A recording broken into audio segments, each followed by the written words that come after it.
Okay, growers, welcome back. Now what we're going to do is look at the feeding process and the nutrient application process for probably the largest segment of what you are going to be doing as growers, and that's growing in containers. I am a huge advocate of growing your vegetables in containers, on the deck, out in the garden, your flowers in containers, for a lot of different reasons that we'll see as we talk a little bit here. But again, I'm a big fan of growing in containers. There's really no weeding. You can control the nutrient application much better. The roots stay better aerated. The productivity of the plants are generally far ahead of the productivity growing in the ground, because you're doing this very targeted water and nutrient application, which results in a stronger, higher yielding plant. So let's look at this whole issue of growing in a container and how do we manage the nutrients. Let's first look at what a lot of people do, taking a container and using a mix, something like a Coast of Maine or a Fox Farm, excellent mixes, and people's logic behind this is, well, compost and things like seed products are good for plants, therefore this must be the best thing to grow in. The answer to that, I'll answer like I answer most questions people ask me, is that depends, number one, on what you understand about these what we call charged products, products that have a nutrient charge in the form of compost and seed products and other nutrient dense materials in them. On one hand, yes, they have a lot of good nutrients in them. Yes, they have a lot of organic compounds that are very beneficial for overall growth of plants. So on one hand, yes, they're a very positive product. The problem that we run into with them is, number one,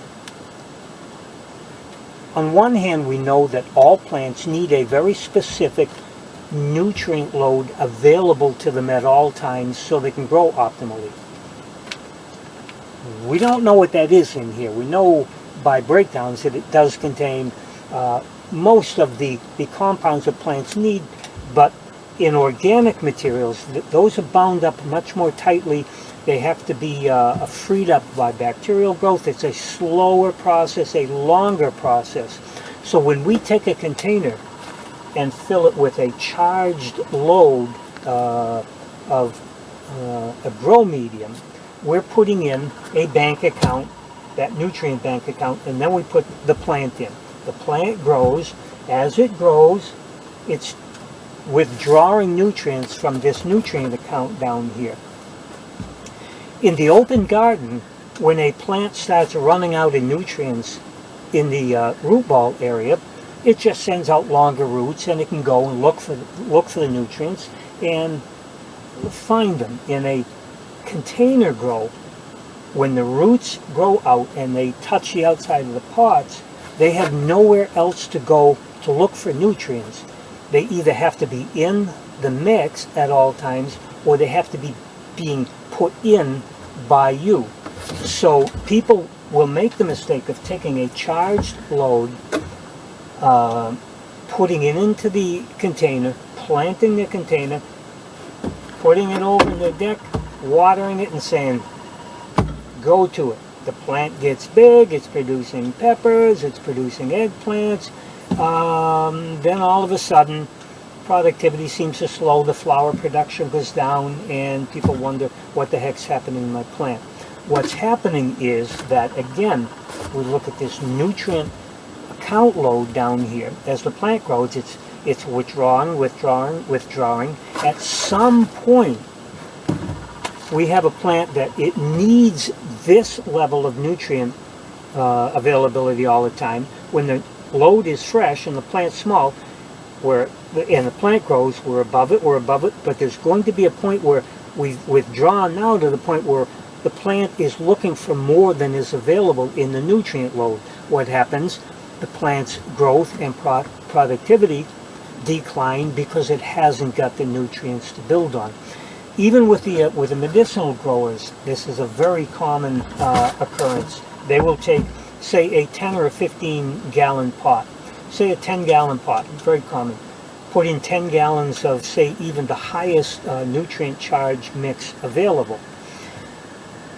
That will say you can go the entire run without adding any nutrients. Well,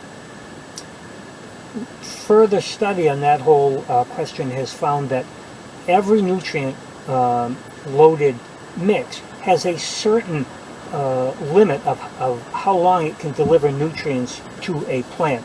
Even with the highest rated mix out there, that delivery rate is about 6 days of nutrient delivery per gallon of mix.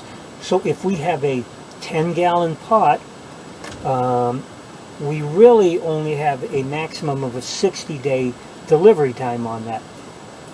June's fine, July's fine, but then when we get into flowering and bud production or fruit production, now that nutrient load has been seriously depleted and we're now at suboptimal growth rates. So if you're using a charged load, and these loads, and even though these are a highly charged load, these probably only have, my guess would be around a 3 or 4 day per gallon charge mix. So if you put it in a, this is probably only a 3 or 4 gallon pot, you're looking at maybe only 2 weeks of nutrient load available. And if you're growing something like a wave petunia that is, you want to just bloom beautifully all summer, after about 2 weeks, you're going to start seeing a bloom production diminishing return as the nutrient load within the pot decreases. So if you're using a charged mix, understand that that charge is only going to last a certain amount of time, and then the plant is going to suffer because it is now looking for a load bigger than is left in the pot. So you're going to have to supplement and start feeding with a fertilizer to make up for that loss of nutrient in the mix. So this brings us back to the question of mix to use in the first place. I'm a huge advocate of just using something like a Lambert's soil-less mix, no nutrient charge in it, and giving the nutrient requirements of the plant through its daily watering. That way, from day one,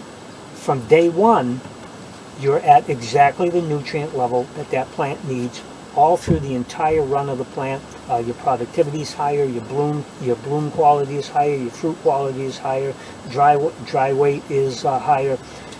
It's my preferred way of growing. So let's look at you choosing to grow in something like a Lambert's. We fill this with the moist Lambert's, which has no nutrients in it. How do we now develop a nutrient program for this plant to go through the summer? If you're a commercial grower, you will turn to things like science reports from the various research, agricultural research groups around the country, and go by all of their targets. We know on stage 1 for tomatoes, we want to be at a nitrogen level of around 90. When we're at stage 2, we want to be at 120. When we're at stage 3 during fruit production, we want to be at up around 190. It's that critical for a commercial grower because we may, if we don't follow those recommendations and we're not growing optimally, that means we're wasting money, we're wasting time, we're wasting electricity, we're wasting nutrients because our return on our investment is going to be much lower. We may see a yield reduction of 20-30% or more. So commercial growers need to be that specific.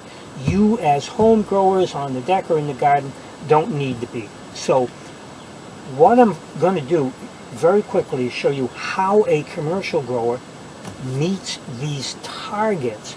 And in general, when we're talking about fertilizing all of the plants you're going to fertilize, or all of the 20-30,000 I fertilize in here, I'm using a general purpose fertilizer that is a fertilizer that has a balanced mix. And there's a lot of research on how nutrients should be balanced in the mix. But it means that the nitrogen is in proper ratio with phosphorus and potassium. So the key that we generally go off of to see if we're in the right concentration level of nutrients is the nitrogen concentration. The way that we as commercial growers, just like you saw me when we were looking at the lighting chamber, just like you saw me use a meter for actually measuring the output of the lighting, we have meters that will very simply give us the concentration of the fertilizer that we're making up to deliver to our plants. It's a simple meter. This is a combination meter that will test pH, and it will test what we call EC, or electrical conductivity. And again, bear with me for about 2 minutes on this. It's worth knowing this so that you can understand exactly what we're doing in nutrient delivery. I'm going to cut here for the next segment. I'll be back in a minute.